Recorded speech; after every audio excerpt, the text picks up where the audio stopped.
all right.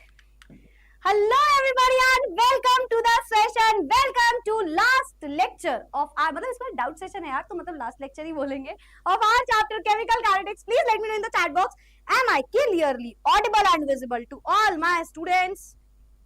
Audible. Hi. Good evening everyone. Good evening. कैसे हो आप लोग? तो कैसे हैं आप लोग बताइए? All good. दिख रही हूँ मैं? हाँ दिख तो रही हूँ यार. चलो perfect. I'm also fine यार. Hi everyone. Good evening. आ चुके हैं हम वापस से और आज हम फिजिकल केमिस्ट्री को खत्म करने वाले हैं. बस इसका डाउट सेशन जो रह जाएगा वापस से 4 बार बोल दिया मैंने, वो मंडे को होगा. ठीक है, डाउट सेशन मंडे को होगा. तो ये 4 बार बोलने का रीजन समझ रहे हो? ताकि तुम्हें याद रहे कि डाउट होने चाहिए बेटा डाउट सेशन में, है ना? डाउट होने चाहिए डाउट सेशन में. ठीक है, चलो भाई एग्जैक्टली रिविजन करके आए हो? हमारे बच्चे रिविजन करके आए? हाय पानू की वाइफ, क्या पागल हो गया यार तुम लोग? कैसी बातें करते हो? हाँ नहीं मतलब कैसी बातें करते हो? ऐसी बातों से क्या हो जाता है बताओ? केमिस्ट्री में बैकलॉग हो गया मैम, क्या करें? कुछ नहीं बेटा, कुछ नहीं कर सकते. बस जो आपको छुट्टियां मिलेंगी उसमें थोड़ा सा कवर कर लेना चीजों को, है ना? अच्छा वैसे एक बात बताऊं, जैसे तुम्हें पता ही होगा, तुम तो यार 11th वाले बहुत सारे बच्चे हैं कि यार तुमको ये सारी चीजें तुम पता है, मुझे ऐसा लगता है कि वो लाड प्यार से पले हुए बच्चे होते ना, तुम वो हो. तुमको हम लोगों ने ना बहुत ही ज्यादा स्पून फीडिंग कर दी है हर चीज. मतलब अभी तुमने बैकलॉग कर लिया, कुछ कर लिया, तो तुम्हें सेशंस मिल जाएंगे उसके लिए भी, है ना? कंप्लीट जितना पढ़ाया गया है वैसा कुछ वापस से पढ़ा दिया जाएगा तुम्हें पूरा. तो तुम लोग का मतलब ये सही है. बहुत ही ज्यादा बिगाड़ दिया ऑनलाइन वाले बच्चों को. Yes, oh thank you so much ऐशी.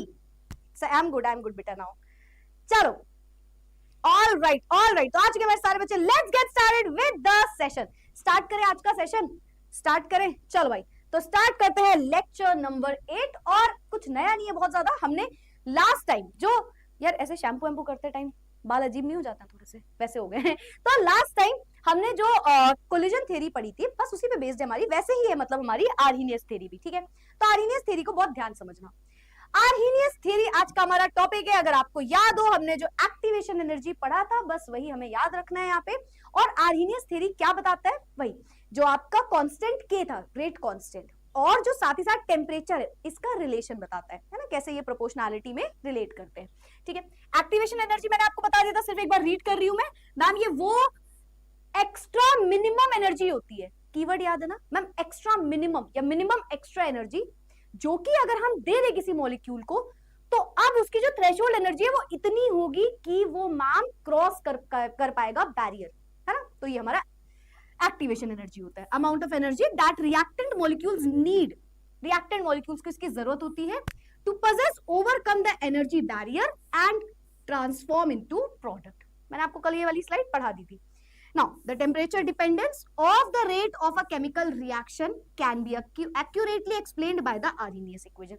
तो वापस से एक बार ये स्लाइड वापस से लगी हुई है. ये स्लाइड हम कल पढ़ के गए थे. ठीक है, एक्टिवेशन एनर्जी सबको क्लियर होगा, थ्रेशोल्ड एनर्जी सबको समझ में आ गया होगा, है ना?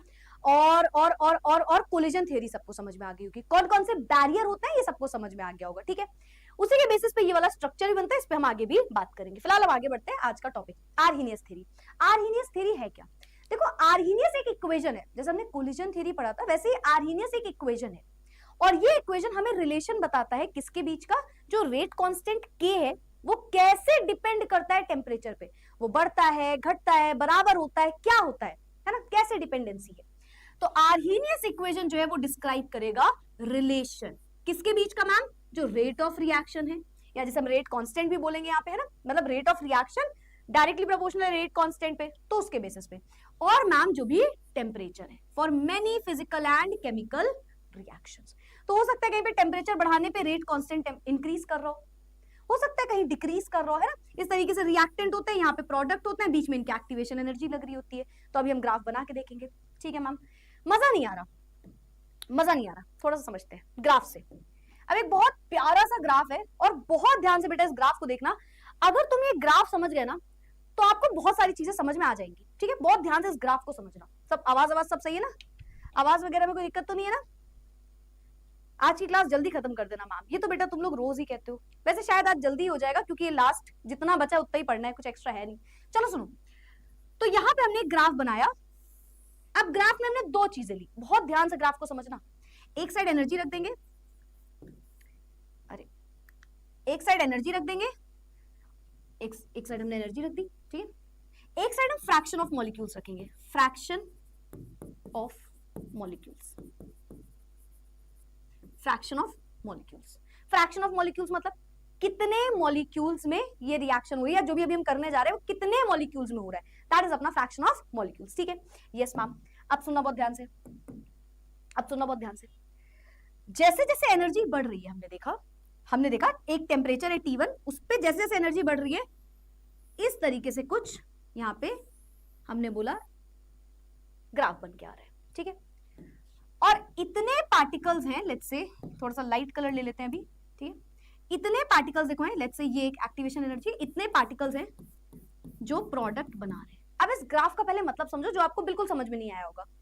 इस ग्राफ का मतलब ये है, हमने एक साइड एनर्जी रखी है ना, हमने एक साइड एनर्जी रखी, हमने बोला इस साइड ना एनर्जी है, हमने बोला एक साइड रुको, हाँ हमने बोला इस साइड एनर्जी है, ठीक है। जो हमारा राइट साइड है उसमें एनर्जी रखी हुई है हमने, ठीक है, एक्स एक्सिस में, और वाई एक्सिस में हमने रखा हुआ है, मतलब एक एक्सिस हमने एनर्जी रख दी, एक में हमने फ्रैक्शन ऑफ मॉलिक्यूल्स रख दिए। मतलब मैम समझो, मैंने बोला लेट्स से यहाँ पे एनर्जी है 10 जूल, यहाँ पे 20 जूल, यहाँ पे 30 जूल, यहाँ पे 40 जूल, यहाँ पे 50 जूल, 60 जूल, ठीक, ये एनर्जी रख दी। यहाँ पे फ्रैक्शन ऑफ मॉलिक्यूल्स है, जैसे मान लो 0.5 मॉलिक्यूल्स, है ना, या 5 मॉलिक्यूल भी ले सकते हो, 10 मॉलिक्यूल भी ले सकते हो, चलेगा, पॉइंट में ले लो, है ना। यहाँ पे हमने बोल दिया 1 मॉलिक्यूल, यहाँ पे हमने बोल दिया 2, यहाँ पे हमने बोल दिया 3, ऐसे बोल दिया हमने, ठीक है।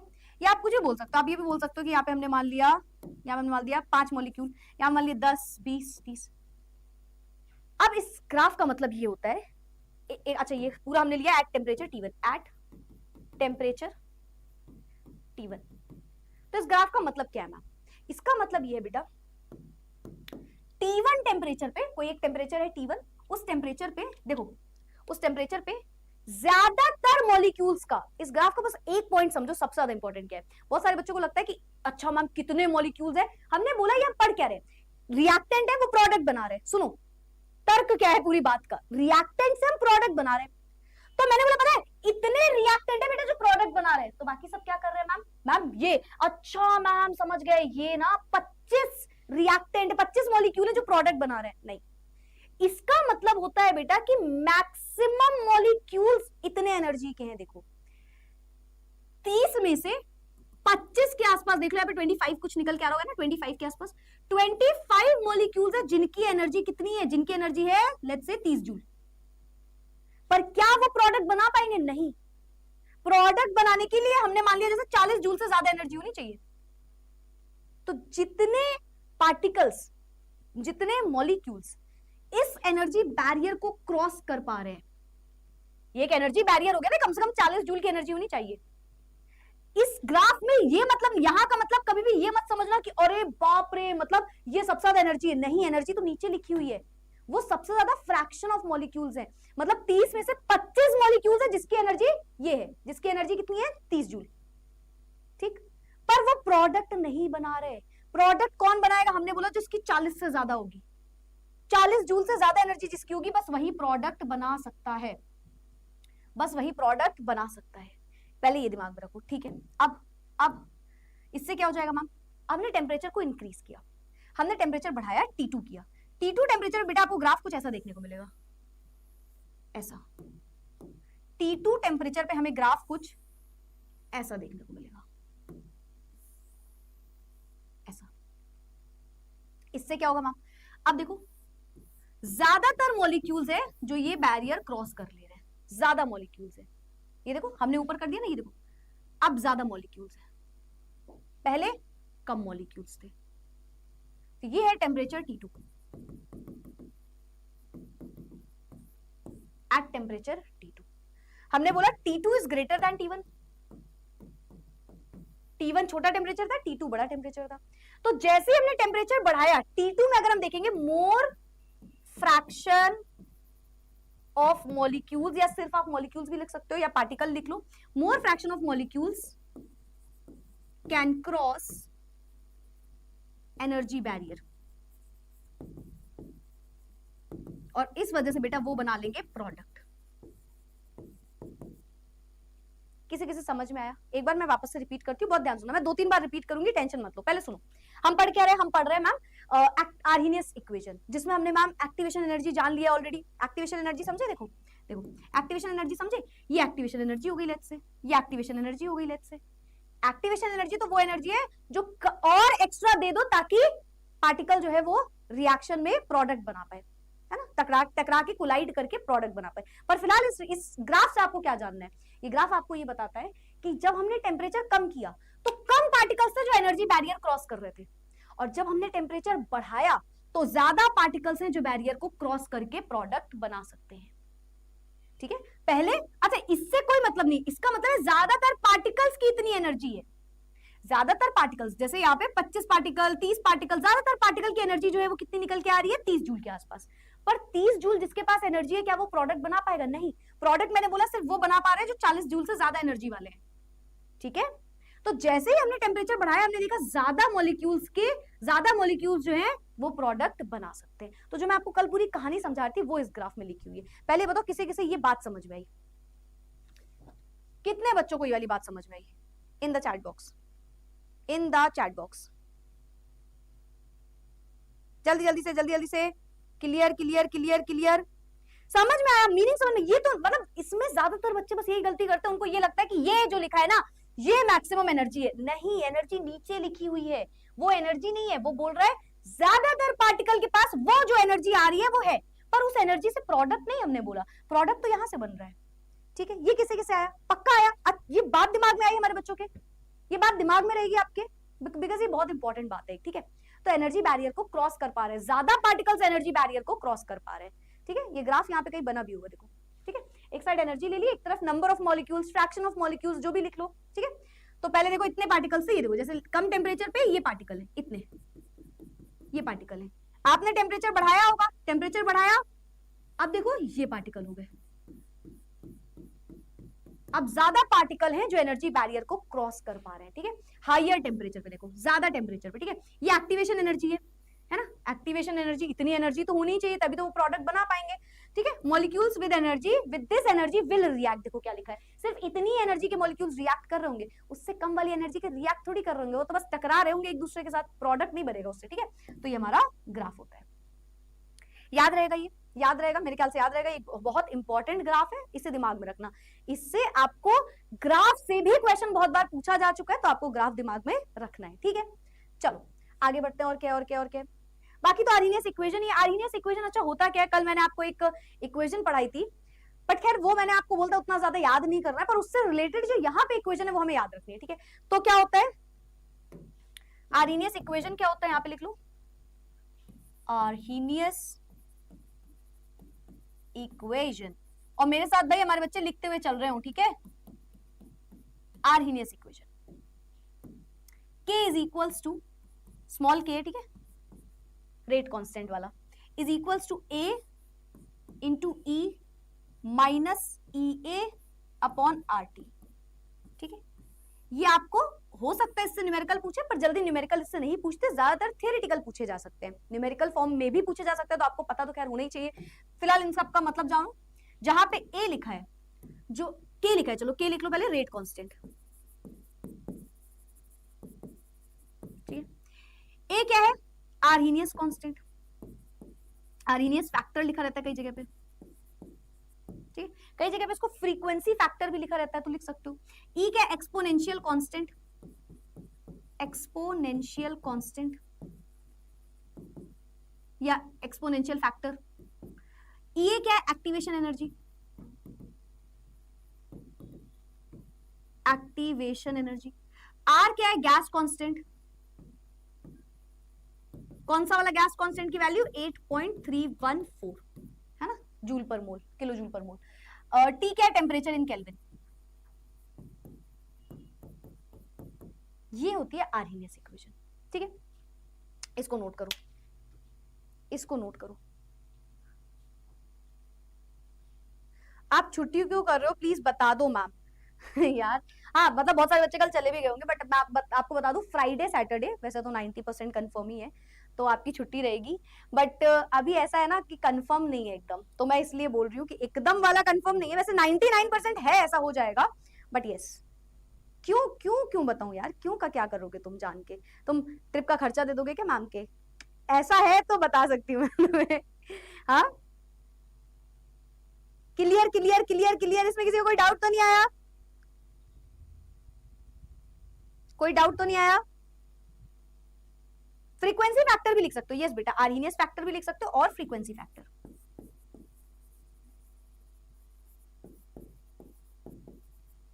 Frequency factor. मैम इस चैप्टर का टेस्ट नहीं नहीं नहीं, मैंने इस संडे का टेस्ट कैंसिल करवा दिया। इस संडे को आपका कोई टेस्ट नहीं होगा, ठीक है? इस संडे का आपका टेस्ट नहीं है। आपका जो टेस्ट है अब वो होगा नेक्स्ट संडे होगा, नेक्स्ट संडे होगा, ठीक है? इस संडे का टेस्ट कैंसिल करवा दिया मैंने। खुद ही मैम हमारे पास पैसे नहीं है, नहीं तो हम चले जाते। ये बात भी सही है, कमाना यार, तुम बड़े हो जाओगे ना, जब अच्छे से कमाओगे तब घूमो।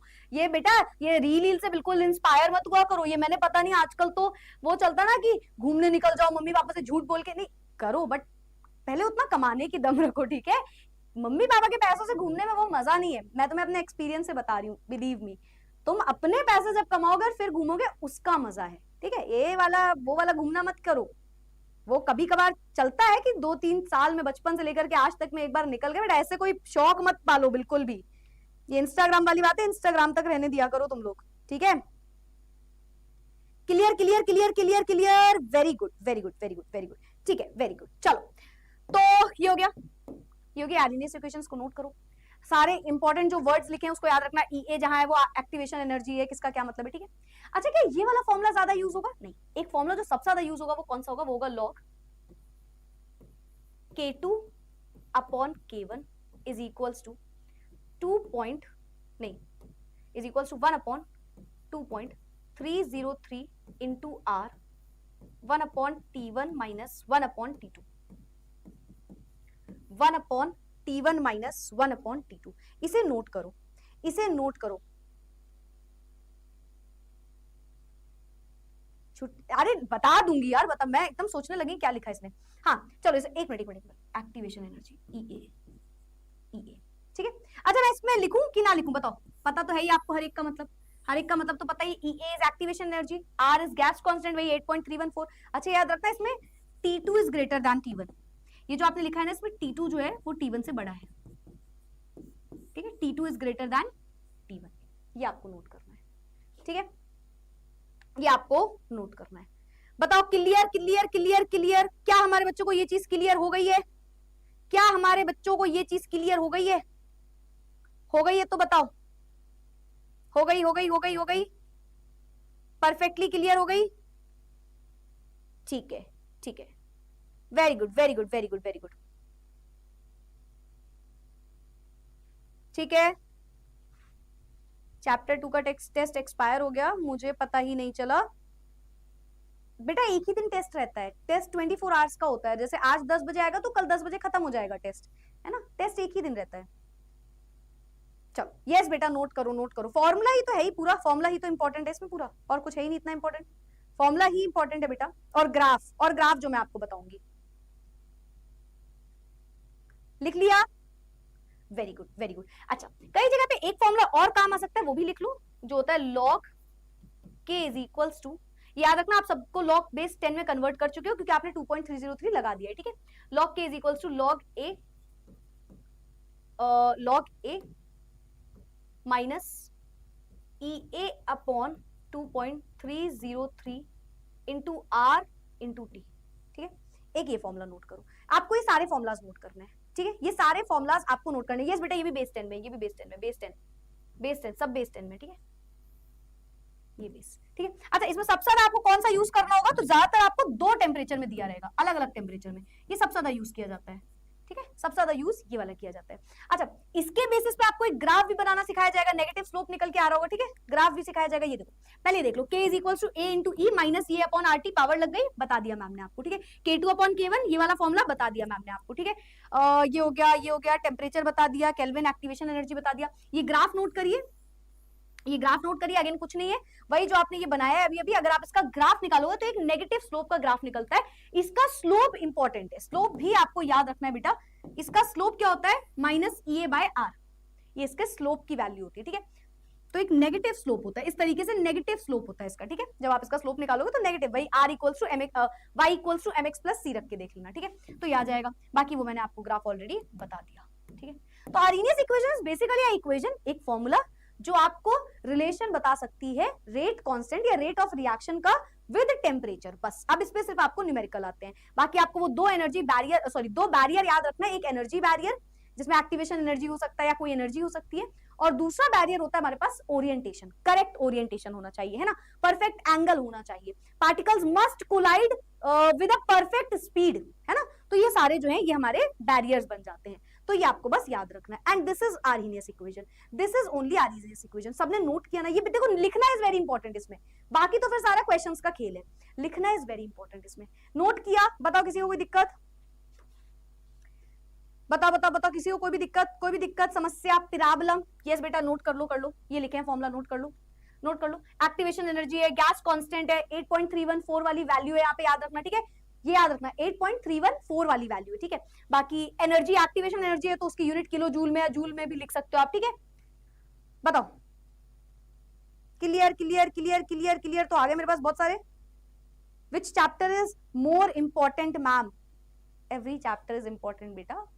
इलेक्ट्रो, बाकी मार्किंग के हिसाब से देखो बता देंगे, बट सारे चैप्टर जरूरी होते हैं, ठीक है।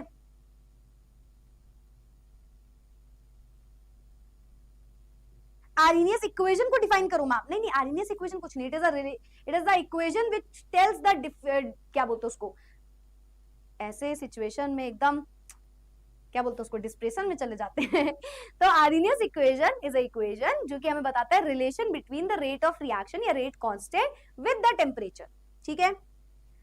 चलो भाई चलो, तो मैं साइड हट गई, मेरे ख्याल सब नोट भी कर लिया, इट इज इंपॉर्टेंट, ग्राफ जरूर से नोट करना है इसका, ठीक है।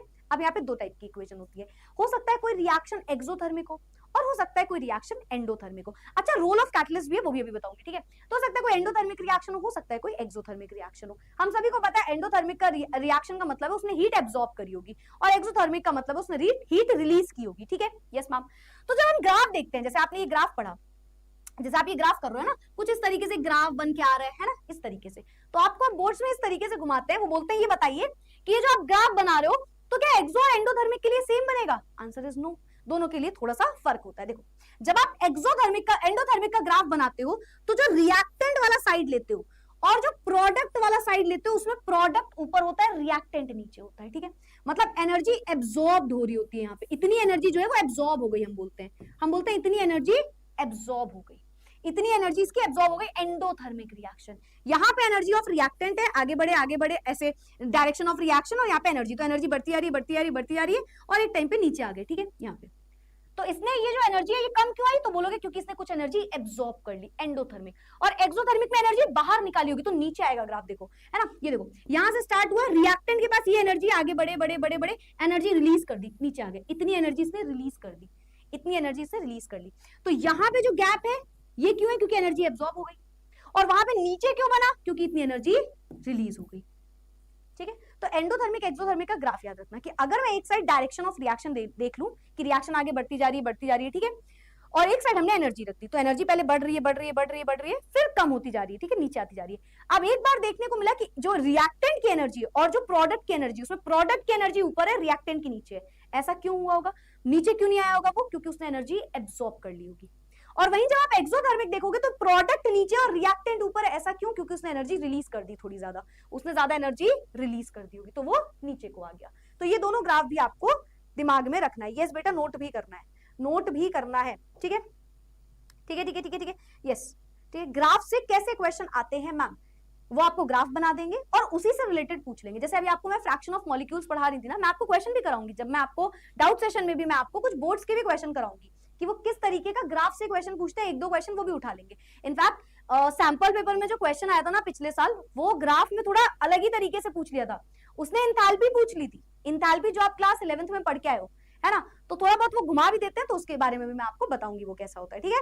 चलो, very good, next Friday Saturday, yes बेटा, ये जो अभी अपकमिंग वीक है उसका फ्राइडे सैटरडे आपकी छुट्टी रहेगी। वैसे मैं आपको जाने से पहले बता दूंगी, ठीक है, डोंट वरी। चलो इसे नोट कर लिया होगा। अब देखो आर्हेनियस इक्वेशन तो हमने पढ़ ली है, सारी बातें पढ़ ली। अब आपको पता है कुछ ऐसी भी रिएक्शंस होती हैं। देखो आपने आर्हेनियस इक्वेशन से क्या समझा मैम? हमने समझा कि ज्यादातर तो टेम्परेचर इंक्रीज होने पे रेट कांस्टेंट या रेट ऑफ रिएक्शन ये सब इंक्रीज होता है, ये हमने पढ़ा ज्यादातर, है ना। पर ये हमेशा नहीं होता। अच्छा आप सभी ने कभी ये सुना है, यानी मुझे नहीं पता, तो मेरे घर में ऐसा कहा जाता है कि यार बहुत मच्छर आ रहे हैं, है ना, बहुत मच्छर आ रहे होते हैं, तो एकदम से मम्मी कहती है अरे अभी रुक जाओ, थोड़ी और गर्मी आने दो, खत्म हो जाएंगे सारे मच्छर, है ना। या अरे अभी और सर्दी आने दो, मच्छर खत्म हो जाएंगे। तो क्या मॉस्किटो में तो ये कई बार ऐसे हो सकता है ये बात सही ना निकले, पर जो छोटे छोटे बैक्टीरिया उसमें हमेशा ये बात सही निकलती है। जब ज्यादा गर्मी होती है तो खाना क्या करते हो? फ्रिज में रख देते हो बचा हुआ, है ना। और ज्यादा सर्दी होती है तो बाहर भी रख सकते हैं, कोई दिक्कत नहीं है। इन दोनों के पीछे का रीजन पता है आपको? क्योंकि ज्यादा जब हीट होती है या ज्यादा कोल्ड होता है, दोनों में ही कई बार बैक्टीरिया सरवाइव नहीं कर पाते, दोनों ही कंडीशन में, है ना। बहुत ज्यादा अगर टेम्परेचर है, लेट्स से टेम्परेचर पहुंच गया 55 डिग्री 60 डिग्री, तो फिर बैक्टीरिया सरवाइव नहीं करते। कहते हैं पानी को उबाल के पियो, क्यों? कुछ चीजें होती है, अरे भाई सब्जी ऐसे मत खाओ, बॉईल करके खाओ, उसमें जो बैक्टीरिया है वो मर जाएंगे उसमें, है ना। और वही कुछ चीजें ऐसी होती है जिन्हें फ्रिज में रखना पड़ता है, क्योंकि ज्यादा ठंडक में भी वो बैक्टीरिया खत्म हो जाते हैं। तो ज्यादा सर्दी या ज्यादा गर्मी में बैक्टीरिया खत्म हो सकते हैं, ऐसा ज्यादातर केसेस में होता है ना। तो जो बैक्टीरियल डीकॉम्पोजिशन होता है, हम बोलते हैं उसमें, आप देखो उसमें क्या होगा, अगर आप बैक्टीरियल डीकॉम्पोजिशन देखोगे, बैक्टीरिया का टूटना, बैक्टीरियल डीकॉम्पोजिशन जब हम देखेंगे, डीकॉम्पोजिशन हम देखेंगे, तो हम देखेंगे कि टेम्परेचर बढ़ने पे रेट जो है, ये ऐसे बोल लो, चलो ठीक है, रेट जो है वो बढ़ भी सकता है और टेम्परेचर बढ़ने पे रेट घट भी सकता है ना, दोनों चीजें हो सकती हैं इसमें। ऐसी एक और रिएक्शन होती है, जब नाइट्रोजन ऑक्साइड को आप रिएक्ट कराते हो ऑक्सीजन से, वो नाइट्रोजन डाइऑक्साइड जब बनाता है, तो उस रिएक्शन में भी इनवर्सली प्रोपोर्शनल का ग्राफ बन के आता है ना। फिलहाल फिलहाल फिलहाल फिलहाल क्या था, हाँ, तो बैक्टीरियल डीकॉम्पोजिशन क्या है? ऑन इंक्रीजिंग टेम्परेचर रेट में डिक्रीज, में मतलब इंक्रीज भी हो सकता है और डिक्रीज भी हो सकता है, दोनों चीज हो सकती है। कुछ ऐसा ग्राफ बन के आएगा, देखो रेट इंक्रीज करेगा और फिर डिक्रीज करेगा, ऐसा।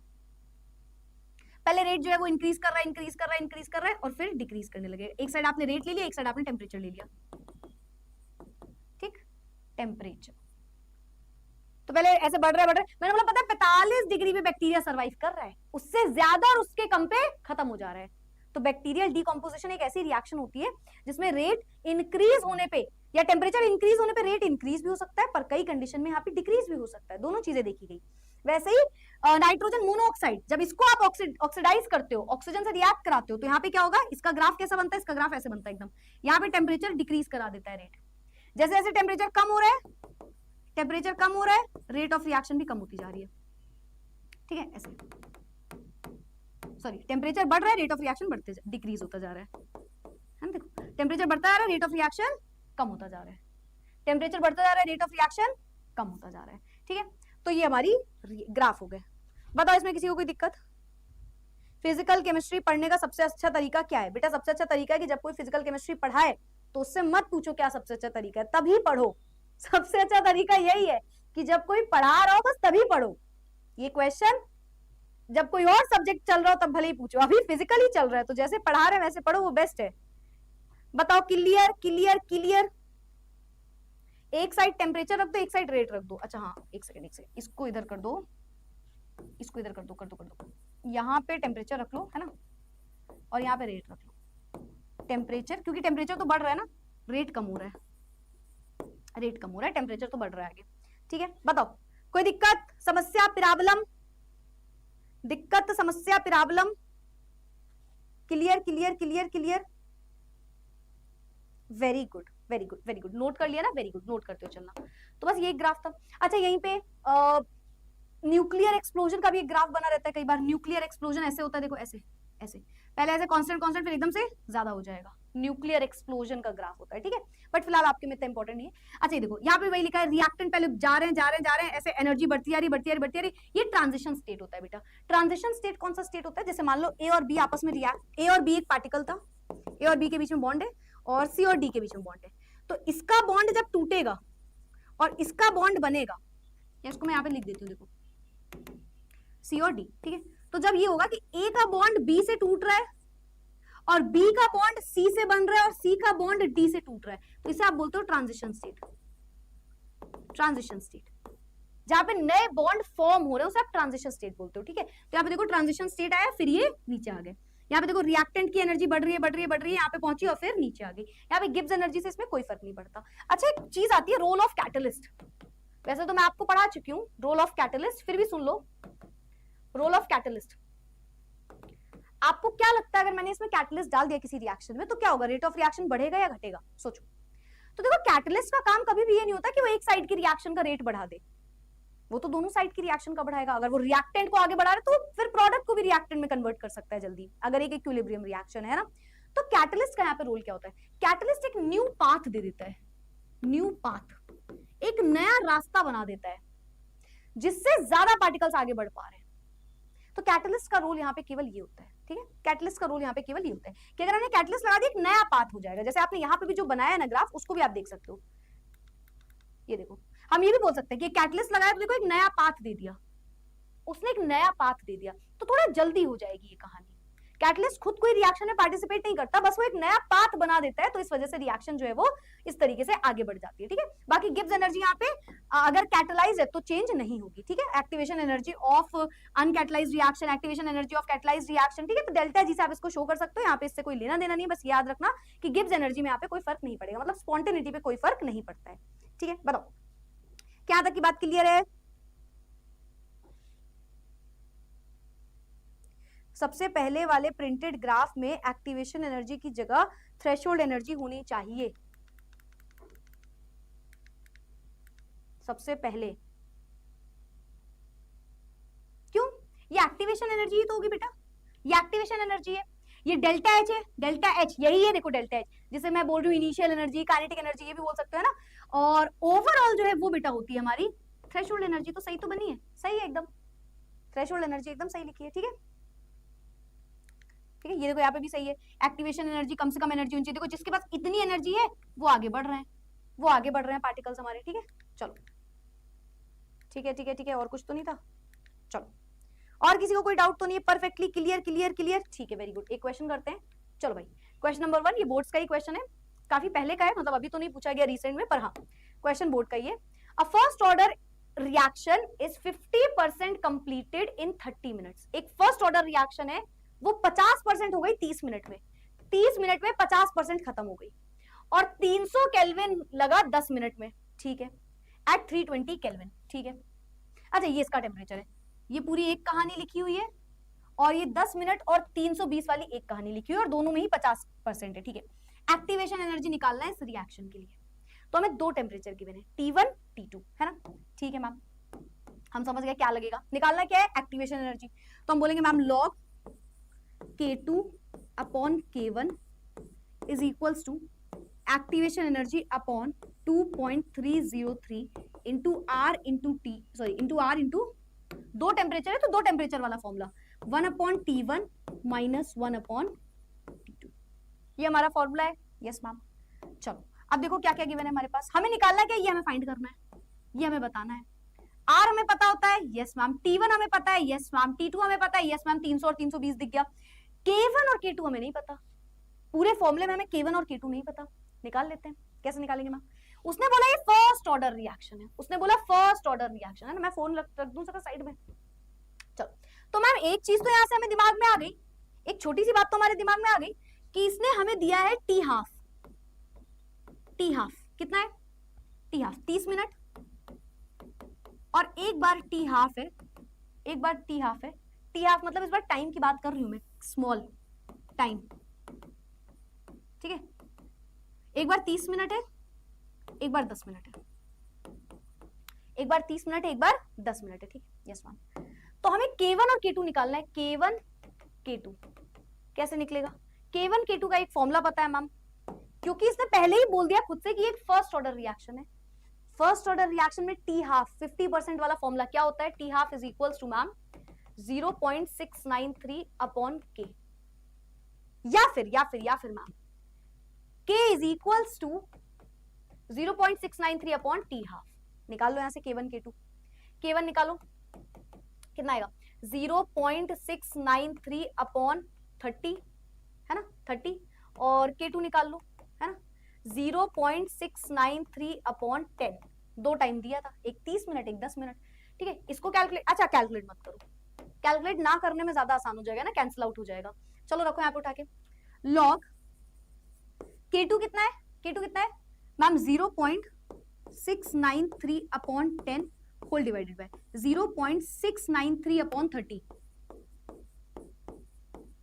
Is equals to, activation energy निकालनी है अपॉन 2.303 इंटू आर होता है 8.314, 1 अपॉन T1 कितना है, T1 कितना है, कितना है, कितना है 300 माइनस 1 अपॉन 320, ये आ गया मैम फॉर्मूला, ये फॉर्मूले में हमने रख दी वैल्यू। ठीक है, अब इसको लेके जाओ एक साइड, एक साइड लेके जाओ, क्या जाएगा लॉग, ये 0.693 कैंसिल हो जाएगा, 30 ऊपर चला जाएगा, 30 अपॉन 10, मैं काट दूं यहाँ पे 10 0 0 है ना, log 3 हो जाएगा सीधा सीधा, log 3 base 10 is equals to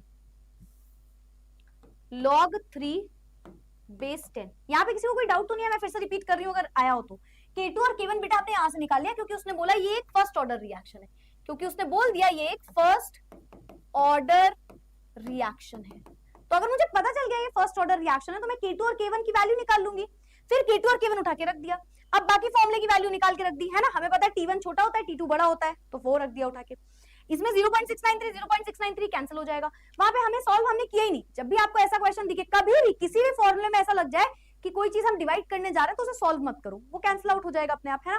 तो यहाँ पे ये कैंसिल आउट हो गया, तो log 3 हो गया वहां पे, ठीक है, is equals to activation energy upon 2.303 into 8.314 into 1 upon T1, ये इसका एलसीएम निकालो तो कितना आएगा 300 इंटू 320, और ऊपर आ जाएगा 320 माइनस 300, यानी कि आएगा 20, ऊपर तो 20 हो जाएगा, 320 माइनस 300 20 हो जाएगा, और नीचे कितना हो जाएगा 320 इंटू 3, 3 2 6 3 3 9 9 6 और 2 0 9630 9630 961230, ठीक। log 3 की वैल्यू रख दो, log 3 कितना होता है बताओ, log 3 याद है 0 कितना होता है, हाँ जी भाई बताओ। हेयर सिल्की है, हवा से उड़ रहे हैं बस बेटा, जब तक ये हेयर बचे हुए हैं जिस हिसाब से ये झड़ रहे हैं पता नहीं कब तक है ये, है ना, जब तक है तब तक तो हम देख सकते हैं इसे, तब तक हम इसकी तारीफ कर सकते हैं। कितना होता है 0.4771, वेरी गुड, 0.47 जैसे आप बोल सकते हैं ना, तो इसे 0.47 लिख देना, 0.47, ठीक। और बाकी सबको एक साइड ले जाओ, एक्टिवेशन एनर्जी एक साइड रख दो, इज इक्वल्स टू कितना हो जाएगा 0.47 multiply by 2.303 multiply by 8.314 multiply by 96000, है ना, ये सब एक साइड हो गया, डिवाइडेड बाय 20। तो यहां से एक्टिवेशन एनर्जी कैलकुलेट कर लेना, ठीक है। आप सॉल्व तो कर ही लोगे, बाकी कहीं वैल्यू बड़ी दिख रही हो छोटी कर लेना, जैसे इसको 2.3 मान लो, 0.47 8.3 मान लो, ठीक है, तो आप उसे कर सकते हो। क्लियर 0.47 करेक्ट, सबने करेक्ट आंसर दे दिया, ठीक है। ये सब आंसर तो तुम दे देते हो, है ना, ये वाला आंसर भी लिख देना। अच्छा जूल में भी लिख सकते हो, किलो जूल में भी लिख सकते हो आंसर, है ना, ज्यादातर किलो जूल मतलब आप चाहो तो कन्वर्ट करके लिख दो, वो ज्यादा अच्छी चीज है। अगर आप किलो जूल में कन्वर्ट करके लिख पाओ तो बहुत अच्छी चीज है फिर तो, ठीक है। किसी को कोई डाउट तो नहीं आया, किसी को कोई डाउट तो नहीं आया, क्लियर, ठीक है, चलो वेरी गुड, यहां तक की बात सबको क्लियर होगी। तो निकाल लेना, चाहे जूल पर मोल में निकालो चाहे किलो जूल, कोशिश करना किलो जूल पर मोल में अगर कर पाओ तो कन्वर्ट कर देना, किलो जूल पर मोल में कन्वर्ट करके लिख देना। अच्छा इसका एक और पार्ट दिख रहा है, right the two condition for collision to be effective collision, ma'am को बताने की जरूरत है, बताओ जल्दी से तुम लोग बता दो यार। 43 किलो जूल पर मोल आ रहा है मैम, ठीक है, जो भी आ रहा है उसको देख लेना, जो भी आ रहा है इसको लिख लेना। तुम पहले मैम को जल्दी से दो कंडीशन बता दो, जल्दी से दो कंडीशन बता दो फटाफट से, बहुत ज्यादा जल्दी से दो कंडीशन बता दो। 4 5 8 1 6 आंसर होगा मैम, ठीक है, लिख लेना।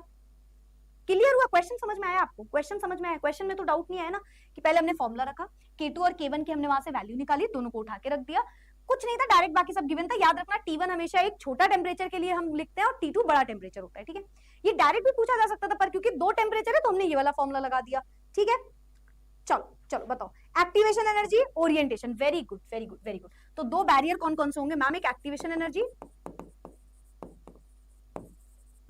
है ना, उसे क्रॉस करना पड़ेगा, और एक होता है ma'am correct orientation,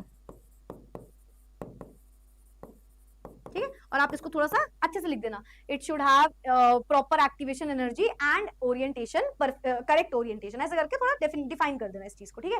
very good very good. Energy barrier हो गया और ओरिएंटेशन हो गया, वेरी गुड। तो ये हमारा क्वेश्चन था। ये 2 या 3 नंबर का पूछा, 3 नंबर का पूछा गया था। पहला वाला पार्ट 2 नंबर का था, दूसरा वाला पार्ट 1 नंबर का था, ठीक है। चलो very good very good very good, perfectly आया, वेरी गुड वेरी गुड। चलो all right all right, very good very good very good. तो आगे बढ़ जाए, आगे बढ़ जाए। देखो क्या लिखा है, the rate constant of a reaction at this Kelvin and this Kelvin are this and this. rate constant मतलब, अच्छा उसने K बोल दिया है ना, K बोल दिया, rate constants for reaction at 500 Kelvin and this Kelvin, ठीक है। तो मान लो ये मैंने T1 बोला, ये मैंने T2 बोला, क्योंकि T2 is greater than T1, ठीक है। ओके ओके ओके, ये हमने क्या बोला, K1 बोल दिया, एक हमने K2 बोल दिया, ठीक है। कैलकुलेट करना है एक्टिवेशन एनर्जी और आर्हीनियस कांस्टेंट, दो चीजें। आर्हीनियस कांस्टेंट जिसे फ्रीक्वेंसी कांस्टेंट भी बोलते हैं, ठीक है। चलो भाई, तो पहले आप वो वाला फॉर्मूला लगाओ, log K2 upon K1 is equals to EA upon 2.303 into R 1 upon T1 minus 1 upon T2। हाँ, इसमें उठा के रखो। K2 कितना है, हमने बोला 0.07 अपॉन 0.02 लॉग, हम बेस 10 में रख रहे हैं इसको, ठीक है, is equals to activation energy upon 2.303 into 8.314, 1 upon T1 हमने बोला 500, 1 अपॉन T2 हमने बोला 700, ठीक है। तो उठा के रखो, पॉइंट पॉइंट कैंसिल, 2 3 जा 6, 3.5 लॉग 3.5 बेस 10, तो लॉग 3 रख दो, और 0.05 के आसपास ऐड भी कर सकते हो अगर थोड़ा ट्रिक से करना हो तो, अदरवाइज मैंने आपको सिखाया 0.05 के हिसाब से निकाल लो वरना, ठीक है। Is equals to activation energy upon 2.303 into 8.314, है ना। यहाँ पे एलसीएम आ जाएगा 700 इंटू 500, है ना, और 700 माइनस 500, है ना, इस तरीके से आ जाएगा। बस यहाँ से एक्टिवेशन एनर्जी चेक कर लेना कितनी आ रही है, ठीक। तो एक्टिवेशन एनर्जी आएगी। अब इसके बाद क्योंकि हमें और कुछ गिवन नहीं है, तो एक और फॉर्मूला कौन सा होता है हमने पढ़ा है कि कौन सा लगेगा, बताओ कौन सा लगेगा, K is equals to Arrhenius factor निकालना है ना, तो A into E minus EA upon RT, इसको उठा के लगा दो, K की वैल्यू रख दो, A की वैल्यू आपको निकालनी है ना, E की वैल्यू रखो minus EA upon RT, E की कोई वैल्यू नहीं, मतलब EA अपॉन RT रख दो, तो यहाँ पे हमारा आंसर आ जाएगा, ठीक है। देखो यही है 0.07 एक्टिवेशन एनर्जी 8.314 मल्टीप्लाई, ये हमने कर दिया, यस मैम। यहाँ से एक्टिवेशन एनर्जी का कोई आंसर आ जाएगा, देखो एक्टिवेशन एनर्जी यहाँ से कोई आंसर आ जाएगा। उसके बाद आपको ये वाला फॉर्मूला लगाना है ना, ए की वैल्यू ई के ऊपर वैल्यू आ गई, तो यहाँ से ए का हम आंसर निकाल लेंगे, ठीक है, ए का हम आंसर निकाल लेंगे। कर लोगे सेम तरीके से। ओवरकम करना पड़ेगा मैम बैरियर, ऐसे लिख दे, हाँ लिख दो बेटा, लिख दो, सही है ना। It have to overcome the energy barrier and orientation barrier, ठीक है, दोनों चीजें लिख देना। गुड इवनिंग रितु, इतनी जल्दी कैसे आ गई? हाँ इतनी जल्दी कैसे हो गया ये? लॉग का लेक्चर अपलोड करा दो मैम। लॉग का लेक्चर कौन सा, सर वाला मैथ्स का? ठीक है डन, करवा दूंगी।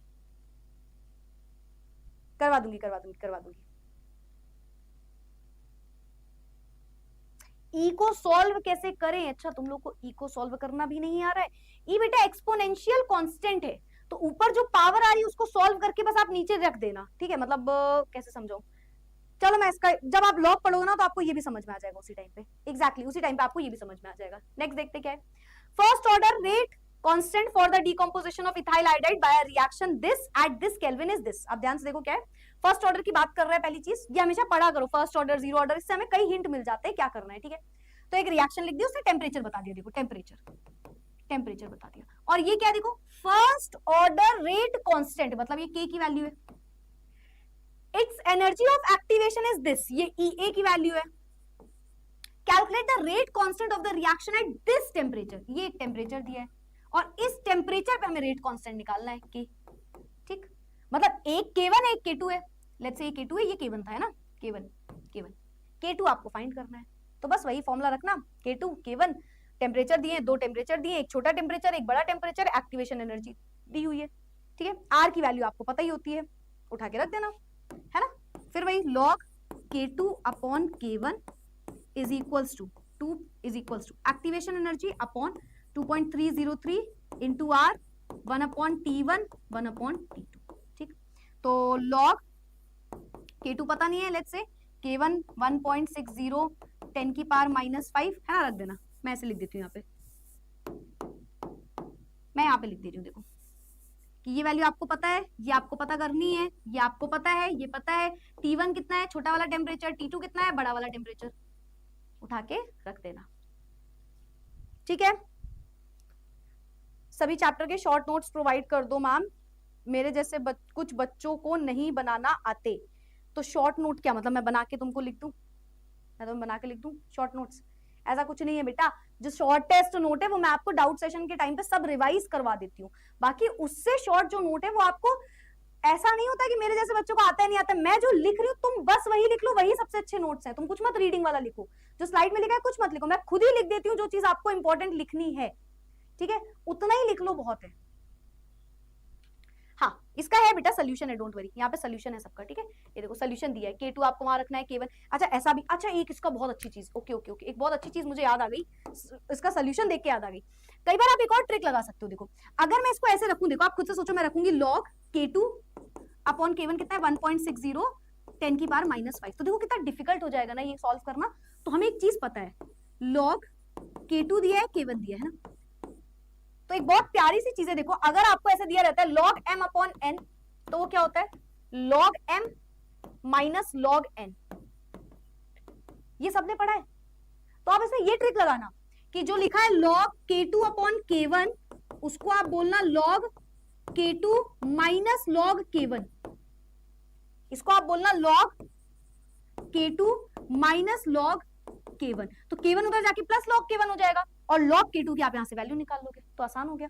मतलब यहाँ पे आप इसका फॉर्मूला बनाना log K1 plus activation energy upon 2.303 into R 1 upon T1 minus 1 upon T2, मतलब इसको उठा के उस साइड राइट साइड भेज देना, क्योंकि ये डिफिकल्ट हो जाएगा वरना, तो आसान कर देना आप इसको, ठीक है। तो आप इसको आसान भी कर सकते हो, देखो ये यहाँ पे आ गया log K1 और ये हमारा फॉर्मूला बन गया, नया फॉर्मूला। अब बस इसको सॉल्व करना है आपको, और सॉल्व करके वैल्यू रखनी होती है, ठीक है। चलो भाई बताओ, किसे किसे ये चैप्टर आया? एक डाउट है मैम, कहाँ गया? छुट्टी कब कर रहे हो? Saturday Sunday, Saturday sorry Friday Saturday, Friday Saturday, next week के फ्राइडे सैटरडे आपकी छुट्टी नहीं है। पहले बताओ किसी को कोई डाउट तो नहीं आया इसमें बेटा?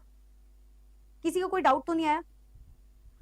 बैक्टीरियल डीकम्पोजिशन में ग्राफ याद करना जरूरी है क्या? नहीं, ऐसा कुछ जरूरी नहीं, पर वो बेटा आप खुद ही याद हो जाएगा।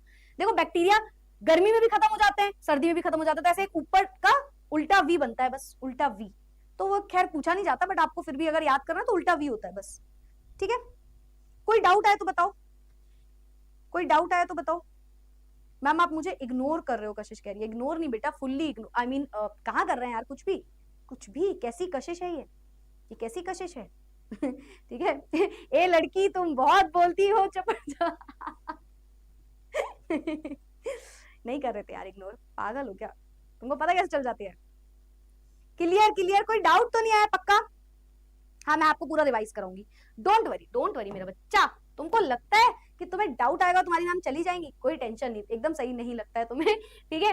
तो ऑफ कोर्स क्योंकि हमारी नेक्स्ट में डाउट सेशन है, तो हमारे बच्चों को बिल्कुल टेंशन लेने की जरूरत नहीं है, क्योंकि मैं कंप्लीट चैप्टर वहां पे आपको स्टार्टिंग के 15-20 मिनट रिवाइज कराऊंगी, कंप्लीट चैप्टर का रिवीजन दूंगी। तो आपको कोई भी ऐसा टॉपिक है जो यहाँ पे लगाओ, या इतने 8 लेक्चर्स में लगाओ कि यार इसको थोड़ा सा ऐसे याद नहीं, भूल जा रहे हैं, तो मैम आपको सब याद दिला देंगी, पूरा चैप्टर रिवाइज करवा देंगी, एंड ऑफ कोर्स हम उससे रिलेटेड न्यूमेरिकल्स और इंपॉर्टेंट क्वेश्चंस करेंगे, ठीक है। फिर सीपीपी लगाना, और जो मैं छुट्टी ले रही हूँ बेटा फ्राइडे सैटरडे, जो फ्राइडे सैटरडे को मैं जा रही हूँ, ठीक है, तो थोड़ा सा बस मेरा एक काम कर लेना, थोड़ा सा एक काम कर लेना प्लीज, तुम रिविजन करते रहना उस टाइम पे, रिविजन या सीपीपी जो मिलेगी आपको। अच्छा एक और चीज, बहुत प्यारी सीपीपी है इस चैप्टर की, बहुत सारे इंपॉर्टेंट क्वेश्चंस भी है, तो जरूर लगाना, ठीक है। सीपीपी पूरी लगाना, सीपीपी सॉल्व करना, बहुत सारे प्रीवियस ईयर उठा के डाले हैं मैंने उसमें, बहुत सारे ऐसे प्रीवियस ईयर जो बहुत ज्यादा रिपीट हुए हैं, और इस बार वो कोई अलग से सेक्शन में नहीं है, पूरी पूरी की पूरी सीपीपी ही उसी से रिलेटेड है। तो सीपीपी लगाना आपको अच्छा लगेगा, सीपीपी क्वेश्चंस लगा के सॉल्यूशंस आपको मिल जाएंगे उसी में, तो देख के जरूर करना कि आप कितने क्वेश्चंस कर पा रहे हो और कितनी नहीं, ठीक है। सो यस, चलो ठीक है ठीक है ठीक है ठीक है।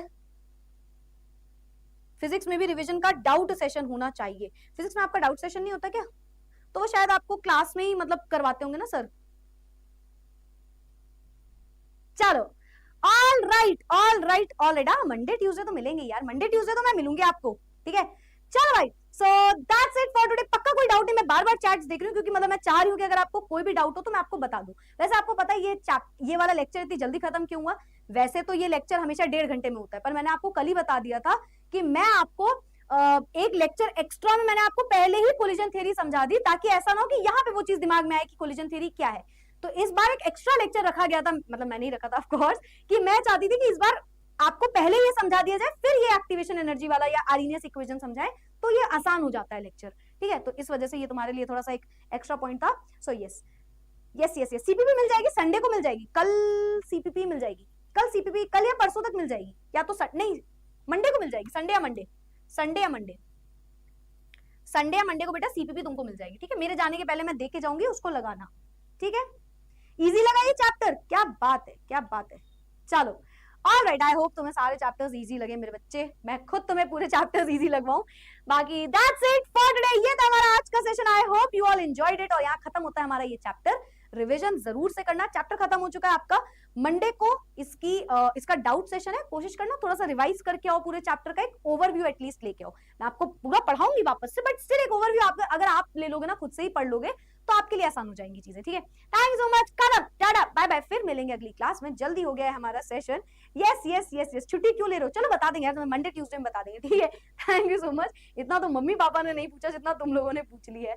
Thank you so much everyone for joining. I will see you all in the next class. Bye bye, take care, keep studying, keep learning. Revision करके आना, रिवीजन बेटा, रिवीजन रिवीजन करके आइए, वरना ना पिटोगे तुम सबके सब, ठीक है। मेक श्योर रिवीजन करके आओ। बाय।